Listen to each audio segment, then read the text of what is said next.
संपूर्ण शास्त्र ये कहते हैं,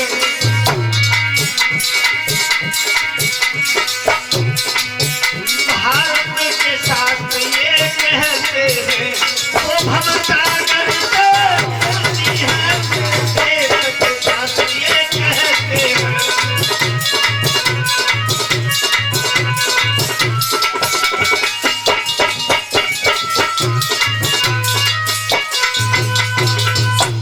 14 वर्ष बीत गए हैं। 14 वर्ष के बाद में जब संत के नेत्र खुले,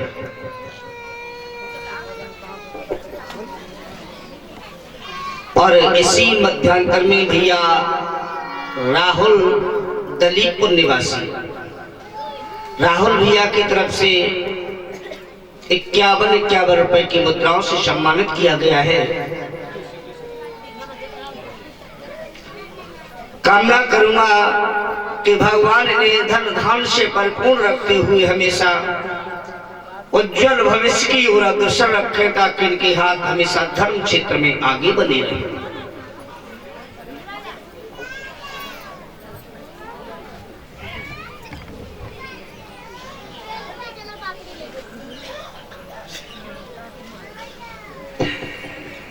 ध्यान वही केंद्रित करेंगे। 14 वर्ष के बाद में जब नेत्र खुले, सुकन्या ने पैरों को पकड़ लिया, कहा नाथ क्षमा कर दो, हमसे बहुत बड़ी भूल हो गई। कहा तुम कौन हो, इस वन में क्या कर रही हो? सुकन्या ने अपना परिचय दिया है। संत ने पूछा तुम हमारे पास कब से हो?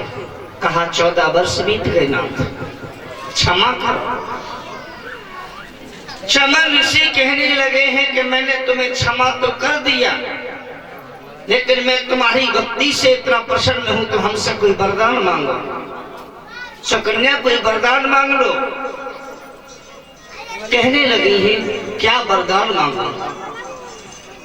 भारतीय संस्कृति नारियों को प्रेरणा देती है कि नारी अपने पति को अपने तन से मन से जितना सुख दे सके उतना कम है। लेकिन मैं तो वो अभागन हूं कि शादी से पहले ही तुम्हारे नेत्र फोड़ दिए, मैं तुमसे क्या वरदान मांगू? कहा नहीं सुकन्या, मैं तुझसे बहुत प्रसन्न हूं, वरदान मांग। जब सुकन्या वरदान मांगती है,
अगर देना चाहते हो तो एक वरदान चाहिए कि हमारे हाथों से तुम्हारे नेत्र फूट गए थे वो पुनः प्रकाशित हो जाए। कहा तथास्तु, ऐसा ही होगा। नेत्र पुनः प्रकाशित हुए। चमन ऋषि कहने लगे हैं ये तो वरदान मेरे लिए है, सुकन्या अपने लिए कुछ मांग। कहने लगे हैं कि अगर देना चाहते हो तो ये टूटा फूटा आश्रम है, इसकी जगह भव्य महलों का निर्माण हो। तथास्तु कहा, विश्वकर्मा को बुलाया है, भव्य महलों का निर्माण हुआ। कहा सुकन्या ये भी वरदान मेरे लिए है, अपने लिए कुछ मांग। सुकन्या कहने लगी है अगर आप हमसे पुनः मांगने के लिए कहते हो तो सुनो।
ऐसा ही होगा।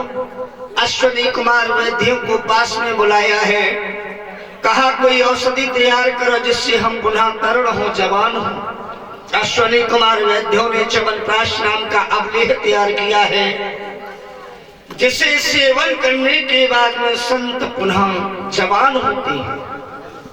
कहा तुम वरदान मांगो। अश्विनी कुमार वैद्य कहने लगे हैं कि ऋषिवर, देवता गण हमें अपने यज्ञ में भाग नहीं देते हैं, हमें देवताओं के यज्ञ में भाग दिला दो। कहा समय की प्रतीक्षा करो, देवताओं का जब यज्ञ होगा हम तुम्हें भाग अवश्य दिलाएंगे। समय उपरांत अयोध्या नरेश महाराज सरयाद अपने यहाँ पर जब यज्ञ अनुष्ठान रचाते हैं, विचार किया है बेटी दामाद को बुलाया जाए। जब अयोध्या से चल करके चमन ऋषि के आश्रम पर आए, जहां टूटा फूटा आश्रम था, भव्य महलों का निर्माण हो चुका था, सोचने लगे हैं कि हमें ऐसा प्रतीत होता है कि बेटी ने बूढ़े संत को मरवा करके किसी राजकुमार से विवाह कर लिया। भ्रमित हो गए, क्योंकि जहां पर वेदी विधान होते थे, जहां हवन कीर्तन की महंकार आती थी, वहां ऐसा कुछ नहीं था। ऋषि कन्याओं के बदले में जब घट है कछु सहेलियों का, सत्संग और हर कीर्तन में चर्चा है रंग वेदियों का।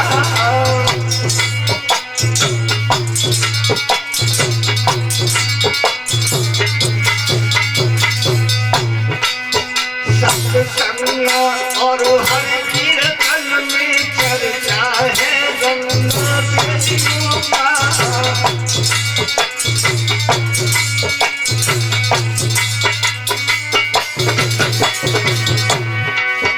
दुनिया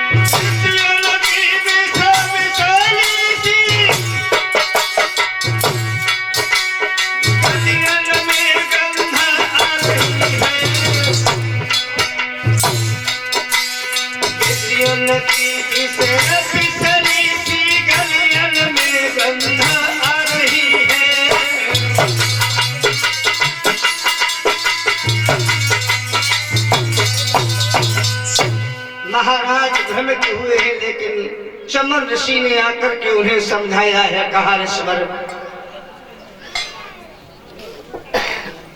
ये तुम्हारी बेटी की तपस्या का फल है।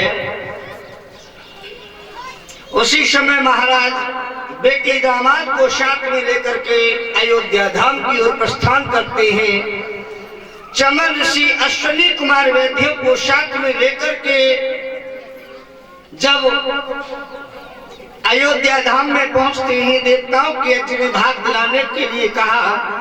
देवताओं के राजा इंद्र उठ करके खड़े हुए हैं, कहने लगे हैं ये तो अछूत हैं, इन्हें हम अपने यज्ञ में भाग नहीं दिलाएंगे। कहा कैसे अछूत है? अरे अछूत कैसे हो सकते हैं? चमन ऋषि कहने लगे हैं कि तुम जिन्हें अछूत बता रहे हो, अछूत वैश्या को कहते हैं जिसे छूने से धर्म नष्ट हो जाता है। अछूत सर्प को कहते हैं हाथ लगाओगे तो डस लेगा। अछूत बिच्छू को कहते हैं नजदीक गए तो डंक मार दे। इन्हें अछूत कैसे कह दिया? बोले हैं जो तुमको स्वस्थ बनाता है तुम उसे अछूत बताते हो, जिससे तुम लाभ उठाते हो उसको कमीन ठहराते हो।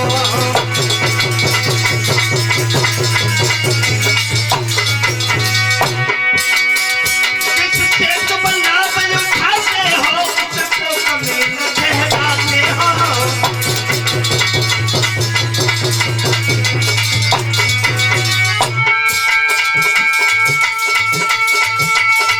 यदि जात बंधु कोई ही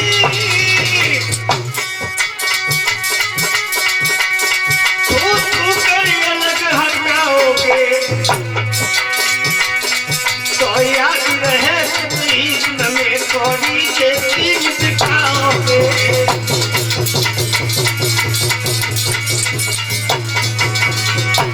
तो याद रहे कृष्ण में कौड़ी के तीन दिखाओगे।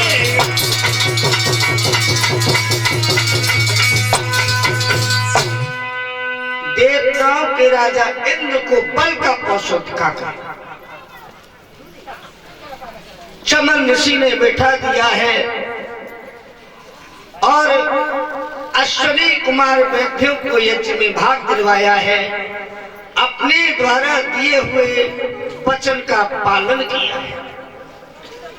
बोले गोविंद भगवान की। एक 2 लाइन का छोटा सा हर कीर्तन।